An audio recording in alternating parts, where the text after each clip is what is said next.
recess. You're already back once you called it back from recess. Already, okay, we're back from recess, okay. Hope everybody enjoyed recess, okay. Clerk Borling, please call the roll. Commissioner Cooney. Present. Commissioner Decker. Commissioner Hoffman. Present. Commissioner Pradle. Present. Commissioner Wilson. Present. Vice Mayor Hess. Present. Mayor Anderson. Here, thank you, Clerk Borling. We are all back as a continuation of the October 16th meeting. And we are back particularly to conduct our final interview with, for the city manager position. L. Cole is with us via Zoom.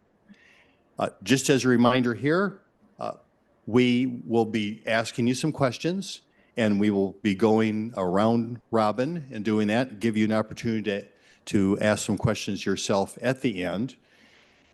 There is a timer and we have 50 minutes. I don't know if you'll be able to see the timer or not from where you are. Our city attorney and timekeeper is setting that up for us right now. So we'll be walking through that.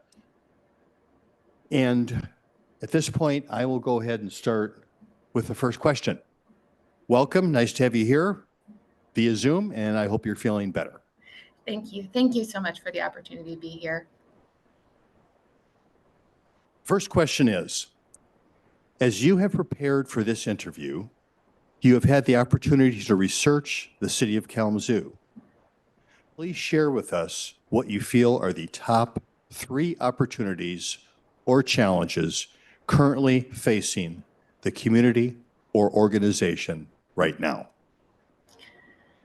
Well, when I look at Kalamazoo, I see a city full of innovation, energy, and a lot of heart.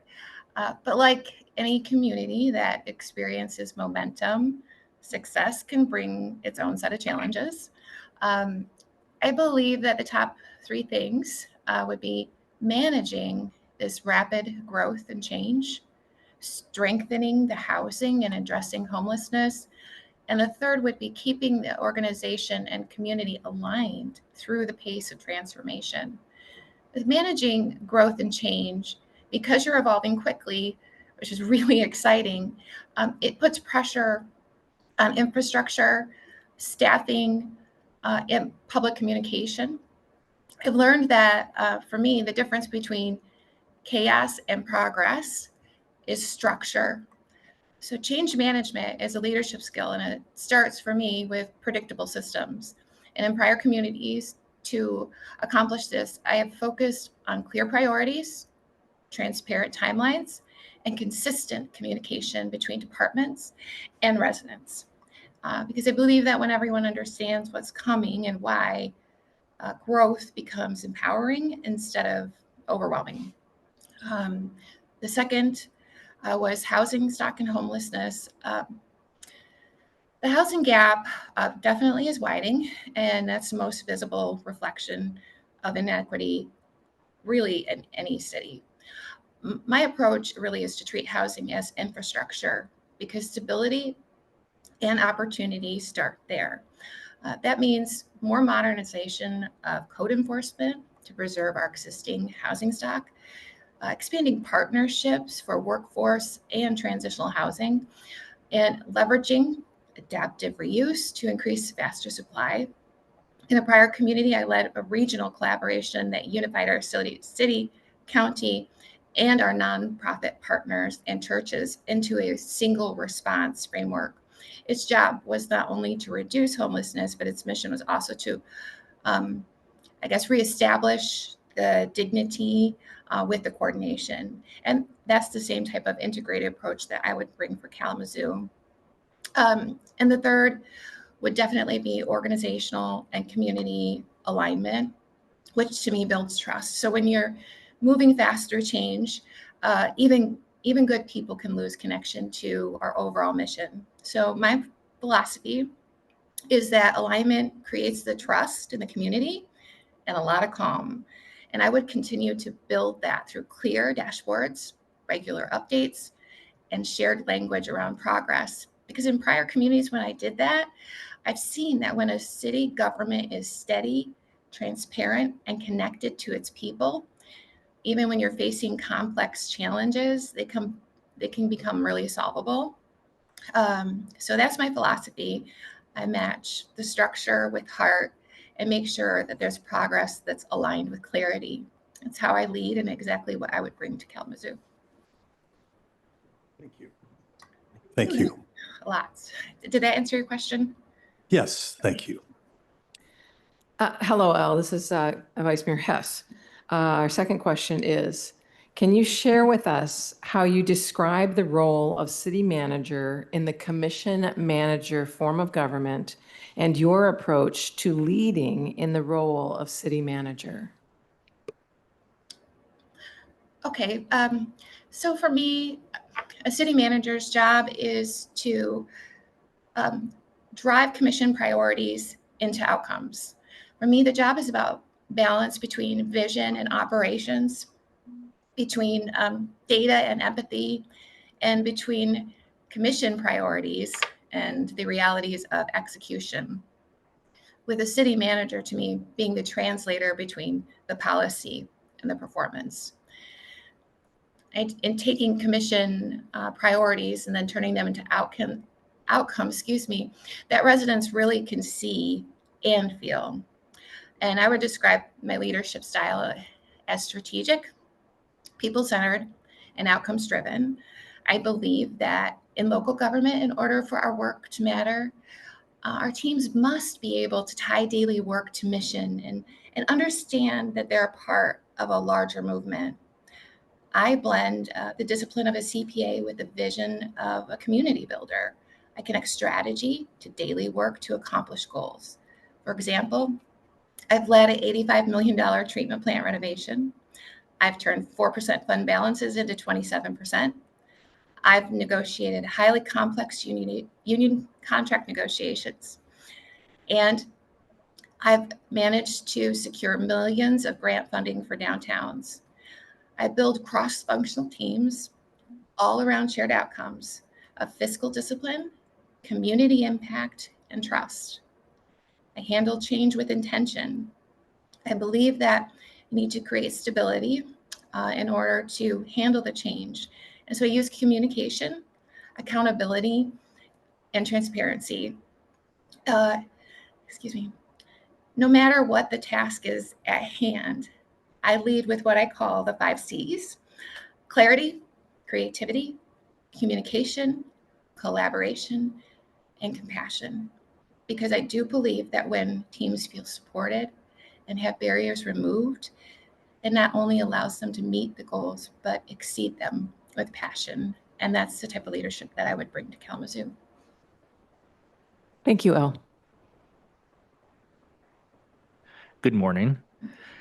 This is Commissioner Pradle.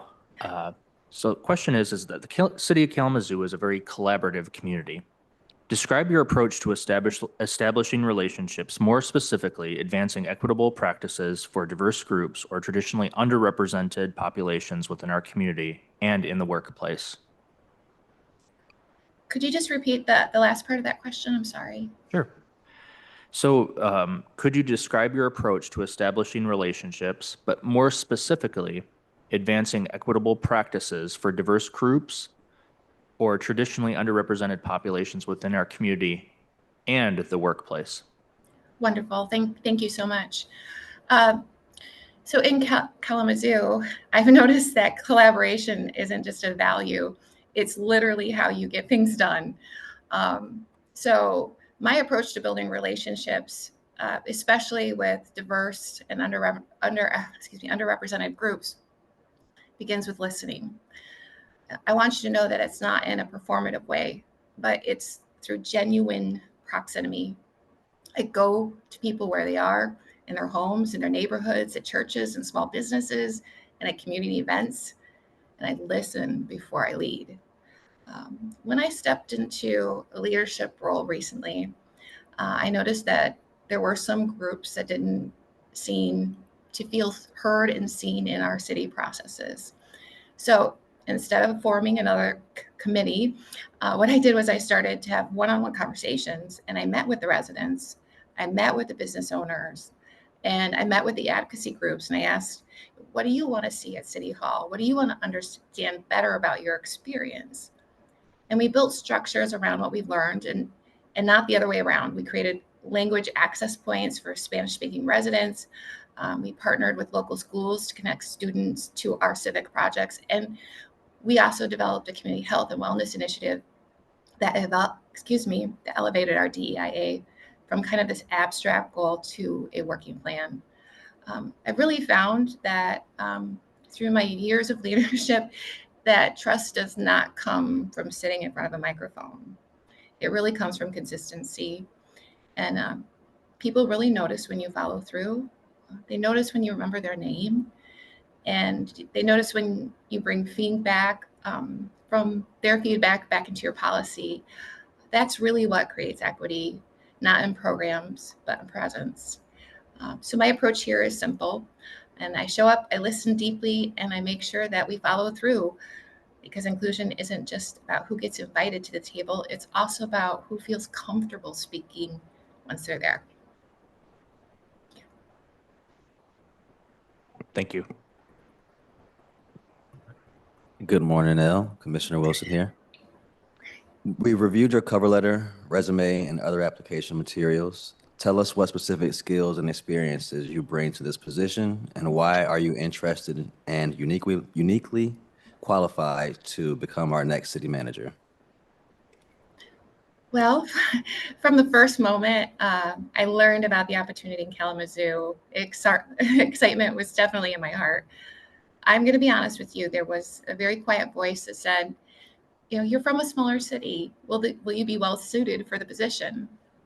I spent a lot of time reflecting on what I've learned as a small city leader, which has been supported by decades of public sector executive leadership. And I realized that this has literally been the best training ground for a city manager that there could be. That's because I need to understand all systems with precision: finance, operations, politics, and people. In a smaller community, you can't delegate vision.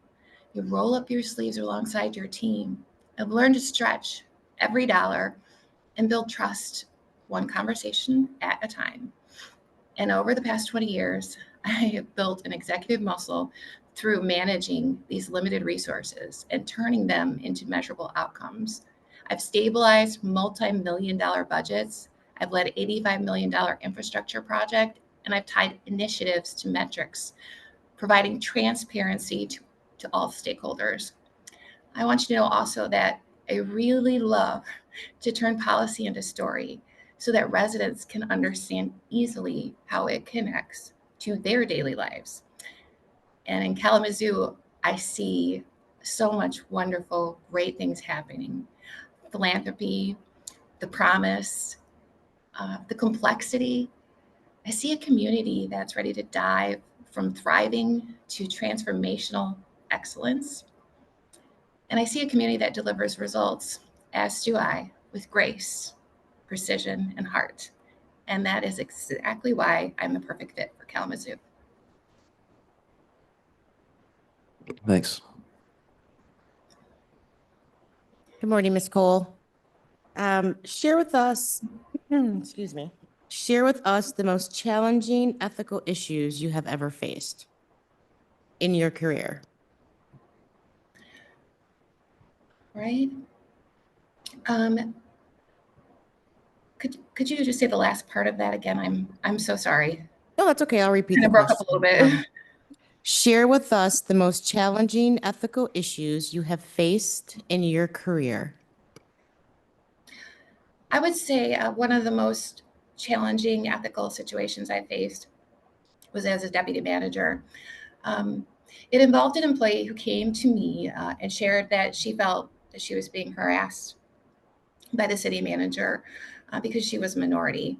It was incredibly sensitive situation, and both individuals were very highly respected in the organization. The potential for division in this within our organization was detrimental. My first priority was to make sure that she felt heard and protected. I also needed to ensure that the process remained fair and objective for everyone. So I immediately contacted our HR director and our city attorney And we began a third-party investigation so that there would be absolutely no perception of bias or favoritism. I met privately with both individuals to listen, to acknowledge their perspectives, and to reassure them that the situation would be handled with professionalism, confidentiality, and complete integrity. At the time, I remember being focused on stabilizing like the broader team. I did that by emphasizing communication, respect, and transparency throughout the process. We held meetings about workplace culture, and we definitely reaffirmed our shared values around equity and inclusion. The investigation ultimately found that there was no violation of policy, but we did uncover a pattern of miscommunication and a big lack of trust within the parts of our organization. So we saw this kind of as an opportunity to make us better. We brought in diversity and bias awareness training. We went through and clarified our reporting channels to make sure that there was easy access when it was time for these sensitive issues to be brought forward. And I also created monthly roundtables where staff could speak openly about issues before they started to escalate like this had. So both of these individuals did continue to work together productively, which was a beautiful result. And after that, I really felt like the culture did improve. And even though this was a very negative thing that happened, I do feel like if you're willing to deal with the hard issues with fairness and compassion, that good things really can come out of it.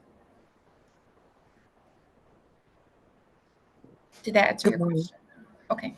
Did that answer all parts of your question? Yes, thank you. Okay. Good morning, Ms. Cole. This is Commissioner Hoffman. Describe your approach to interacting with elected officials, especially when there is significant disagreement on a key issue. What is your approach to building and maintaining trust, productive communication, and good relationships within the governing body?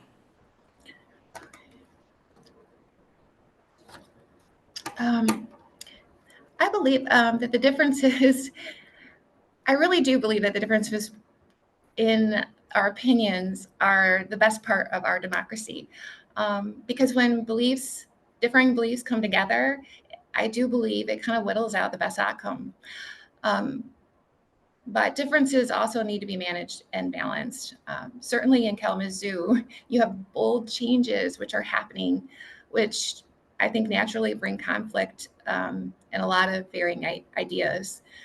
My conversations and my approach with council is that we would be communicating regularly through one-on-ones, weekly updates, and connecting sessions. In a prior community, we had a proposal for a shared services model for PD.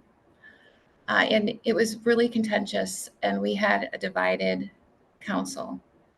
But through the relationships that I've built and through those one-on-ones and the communication, I was able to focus a council around the shared goals of a safer community regionally, lower costs, and more modernized systems for our police department. I always remained neutral, provided data, was very consistent, and very transparent. I believe all of those things build trust. And that's what allowed me to be an effective relationship builder and mediator, and allowed us to reach a consensus wholly to move forward with the shared services model. Thank you. Did I answer all parts of that question? Yes, thank you. Okay, thank you. Hi, Ms. Cole. This is Commissioner Cooney. I just have a short question here. Describe a time when you were asked to advance a policy or program that you disagreed with. What was your approach?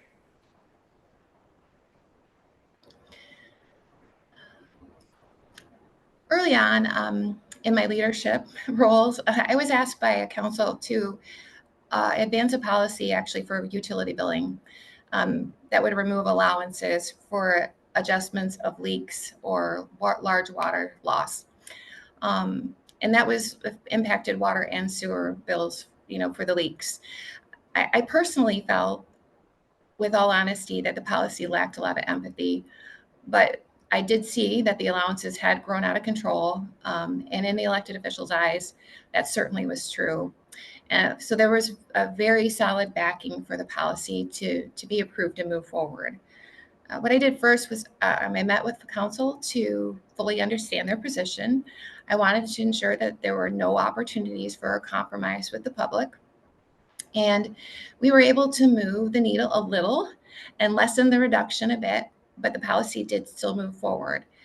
I certainly respected the council and their decisions and understood their perspective and where they were coming from. So therefore, I flipped models and I did my best to smooth the deployment to our residents. I created outreach and education in advance. I provide open hours for support services for those needing assistance with payments. And I also connected our county resources with the residents to soften the policy. I feel it was adopted with professionalism and grace, and it created more trust, not only with my council, but I felt it did with the community as well. Oh, thank you. Thank you. Jean Hess again here. We're getting toward the end of our questions, but this would be number 8. Some of the top priorities for the next city manager include addressing the issues of affordable housing and homelessness, downtown redevelopment, and infrastructure improvements. As our next city manager, how would you approach the downtown development in a way that supports growth and revitalization while balancing the issue of displacement for vulnerable members of our community? Also, please share any relevant experience you have in each of these areas. Wonderful. Thank you so much. This is a great question. During the community meet and greet, this was actually brought up a lot to me. So I feel that this question really reflects a concern that the community has. Because Kalamazoo is really at a pivotal moment. We have a lot of transformational aspects coming from FFE to Imagine Kalamazoo. You're shaping vibrancy and division right now. But with that comes change and tension.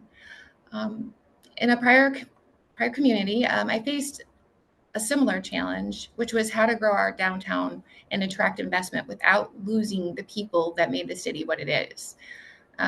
We had an older housing stock, very limited affordable options, and we had a downtown that was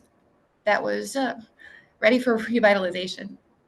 But we knew if we didn't have a plan, if we knew if we didn't have a plan, a very thoughtful plan, that growth and displacement would be very easily possible.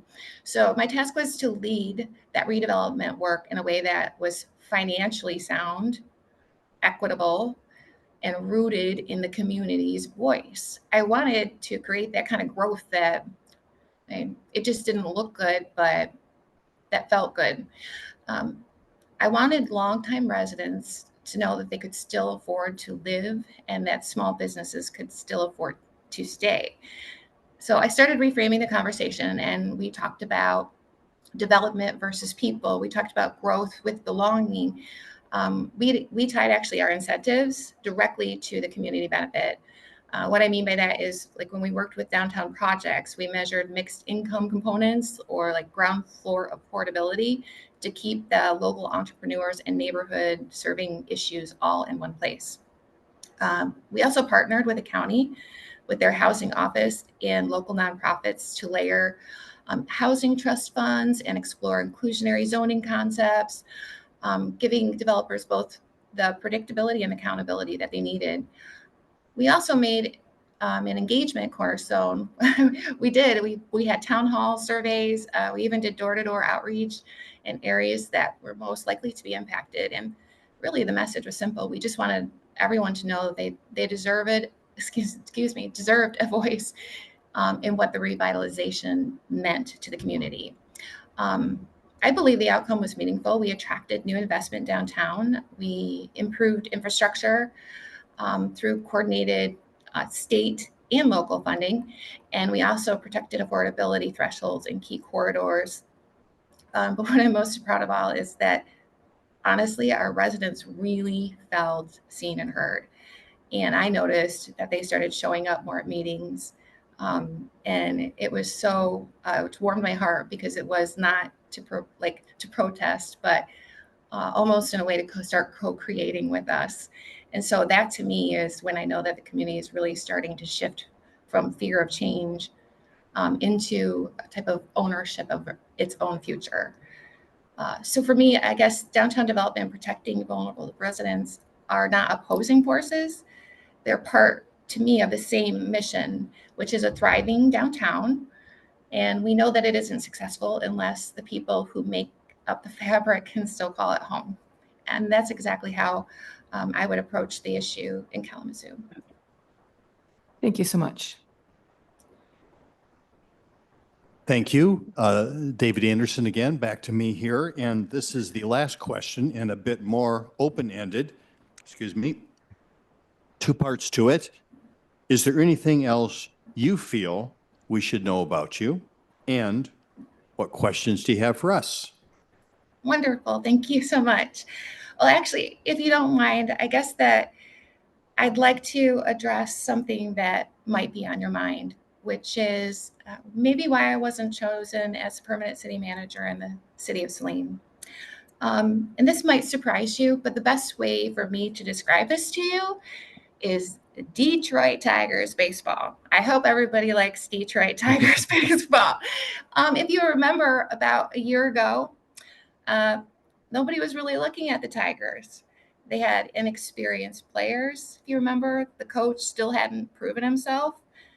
But those that were looking closely, they noticed the talent, they noticed the passion, and they noticed all the tools in their kit that they needed to be a successful winning team. And what they were doing during that time is they were doing transformational work and starting to become that together team that now is in a place where they're wildly successful. And that's truly how I view my time in Saline. Because in smaller communities, sometimes they fall back on what they know, where I see here in Kalamazoo that you really do believe, you do really believe in that opportunity and change. And you have the same heart that I do for the people of your community. So I just, wanted to let you know that I do believe that I am the perfect fit, that I have the great experience here for the city of Kalamazoo, and wanted to really address that point with you. I guess that I did have one question, if you all wouldn't mind answering, or one of you. Yes, please go ahead. Yeah. The biggest thing that I would love to hear from this commission is in a year from now, if we were to reflect on this time and you have a new city manager in place and they're just the perfect fit for your community, what would be the things that would have happened in the last year that would make you feel that way and be able to say that? So that is a good question. Does anybody want to start with that? Any volunteers? A little processing going on here as we're preparing for this. Thoughts, commissioners? I'll just start here as we're thinking about it, is that even though we have had, in my opinion, a highly functioning and capable administration here at the city, and we have been blessed with great department heads and great work going on, and some of the work that's been happening is work that has not been done in a long time, whether that's investments in our wastewater plant, investments in the way that water gets delivered, some of those things that are less obvious to people, but it's very important to pay attention to for the long run. An opportunity like this gives us a chance to imagine taking it to the next level. And I think that next level is somewhat what you talked about. How do we integrate change and investment and help everyone in the city feel like they are part of that and are benefiting it. This is not a benefit that is just for some people in the city. And I think that is going to be a challenge. And it's not only the circumstances that are driving this, in other words, big investment in downtown, for example, but it is, I think, this idea that maybe even nationally now, are we going to struggle? Are we going to be more divided? Or are we going to do the work that we need to do and use the doing of the work to bring us together? So I guess in my imagination, I never see a time when there will not be people who will not disagree about certain things, but there will be a sense of optimism and inclusiveness that feels more energetic and more obvious a year from now than it does now. Thank That's you. my answer. I don't know if anyone else wants to jump in on that, but Mayor, sure. Vice Mayor? Yeah. And yes, and that means that we will be beginning this implementation of IK 2035 that the community has been through, and it will be being implemented in our neighborhoods, in our city, in our systems, in our functions. And like you said, Mayor, with optimism and inclusiveness, all the things you've spoken about here today. Would anyone else like to add anything to the questions? Commissioner Cooney. Thank you, Mayor. What a great question. And I would need another half a day to figure this out. But my initial thoughts on this are, I think I would measure the success by looking at how we have a move forward on our deepest problems. And for me, the deepest problems that we have are the number of people in our community who can't meet their basic needs. And I would want to see that in a year, we were on a path to move forward from people struggling to success, all our people. I think that would be one thing.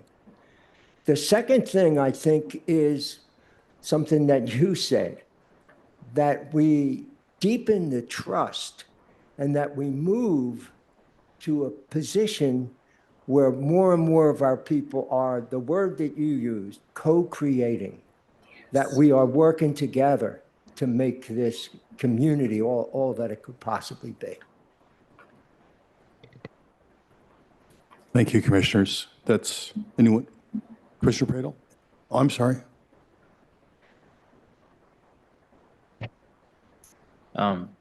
Great question. I tend to need a little bit more time to think this early in the and so I appreciate the opportunity to think for a second. But I think about this a lot. But I mentioned this at the last meeting that I just feel like this is such a critical juncture in our future. We've had a city manager for a very long tenure, but I think that the timing of this moment is particularly critical because there are so many challenges that could potentially happen that could divide us as a community. But if we have the right leader here working with us in tandem, can really unite us and unite the community.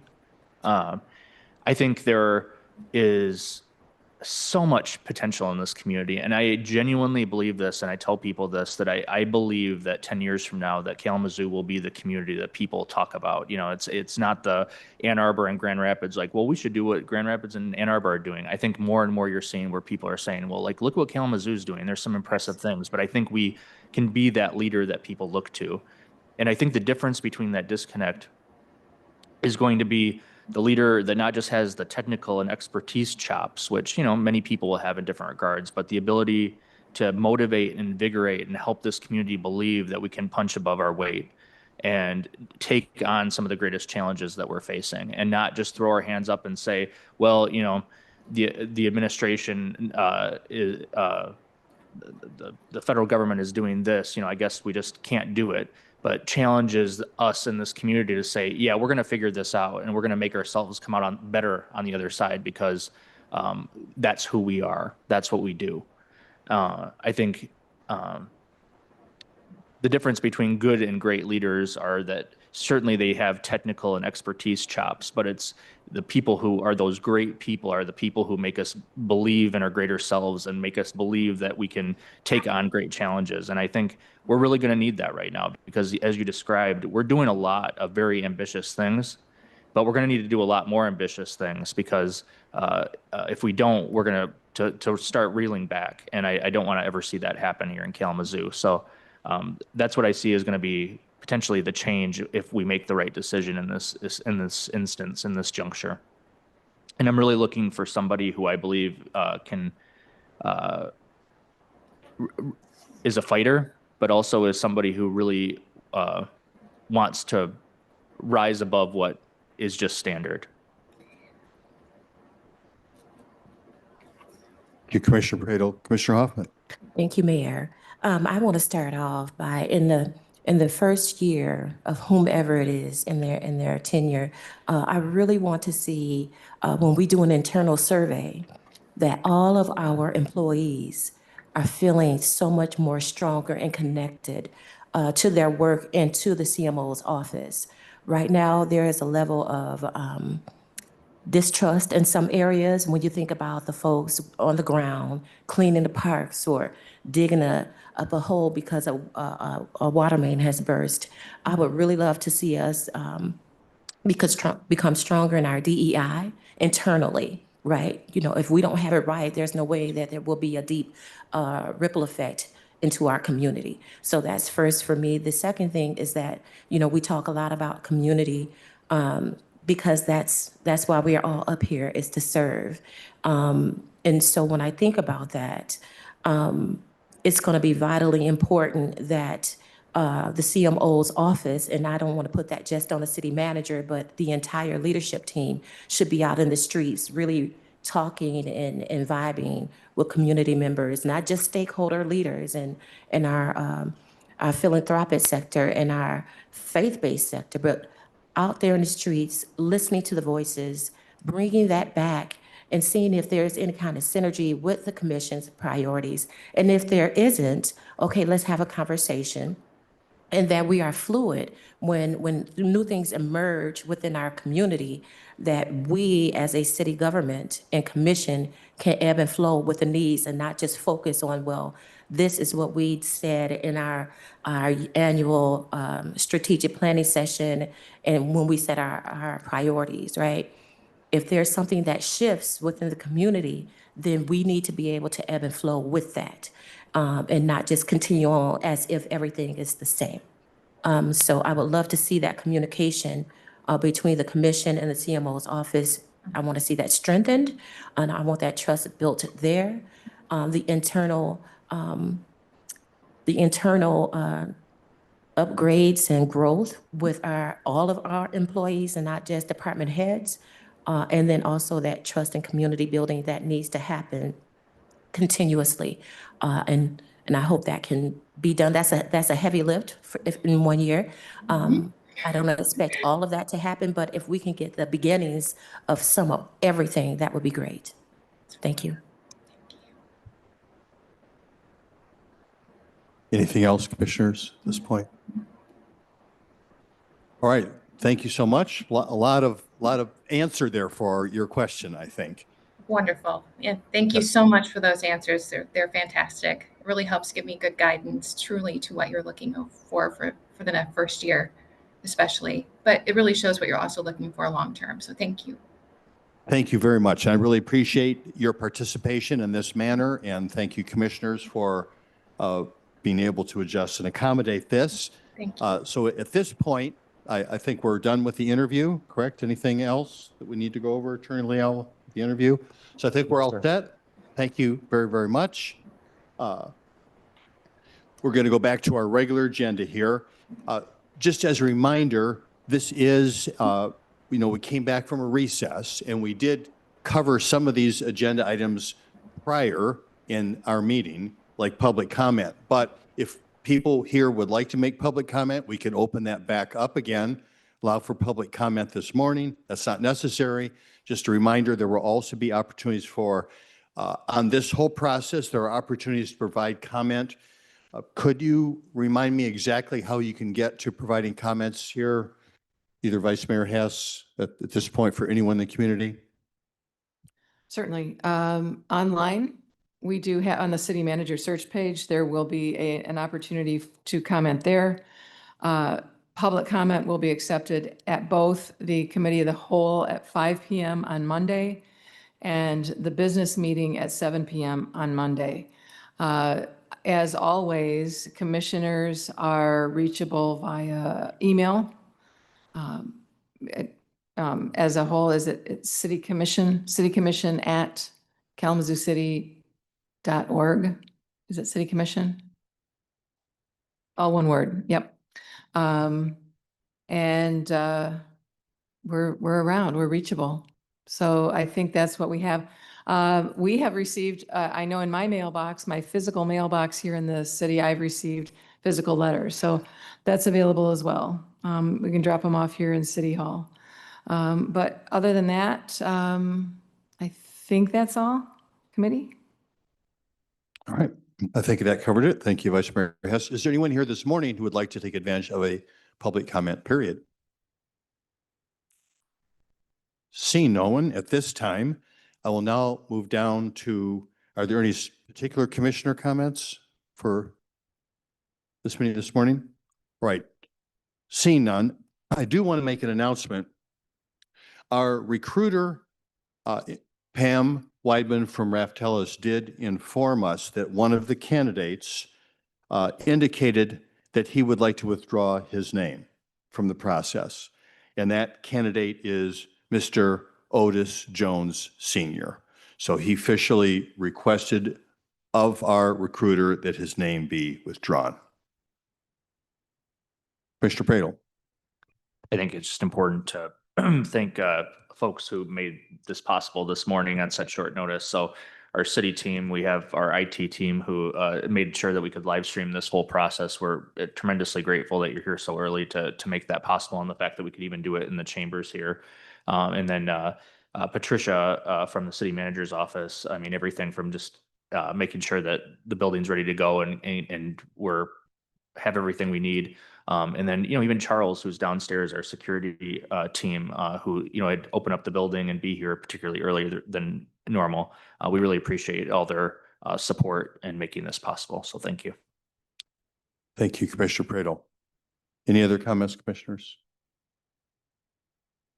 No, all right. Well then, another reminder, we will be planning to make our decision relative to, in an open process, relative to the candidates that we have at our meeting on Monday. And so look forward to that. Look forward to further participation. And for this morning, we are adjourned.